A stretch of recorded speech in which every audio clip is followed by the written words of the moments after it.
জন্মের জন্য দূষণমুক্ত পরিবেশ চাই স্লোগানে বুড়িগঙ্গা পরিচ্ছন্নতা অভিযানে নেমেছে স্মাইল ফাউন্ডেশন। প্রথম দফায় বুড়িগঙ্গা দ্বিতীয় ব্রিজ থেকে ৩ কিলোমিটার এলাকার নদী ও পাড়ের ময়লা আবর্জনা পরিষ্কার করেছে তারা। শফিকুল ইসলামের রিপোর্ট। বুড়িগঙ্গাকে বলা হয় ঢাকার প্রাণ, কিন্তু কলকারখানা ও মনুষ্যবর্জ্যে সেই বুড়িগঙ্গার অবস্থা এখন একেবারেই নাজুক। প্রতিদিন নদীতে মিশছে টনকে টন বর্জ্য।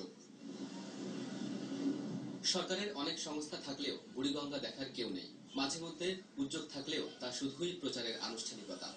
নদীর এই বর্জ্য পরিষ্কারে তাই এগিয়ে এসেছে বেসরকারি বিশ্ববিদ্যালয় পড়ুয়া ছাত্রছাত্রীদের সংগঠন স্মাইল ফাউন্ডেশন। দিনকে দিন এই নদীর পানি দূষিত হয়ে যাচ্ছে এবং গত 10 বছরে যেরকম দূষিত হয়েছে আগামী 10 বছরে কি হবে কেউ জানে না। So now this is the time যে আমাদের আসলে কিছু একটা করা উচিত।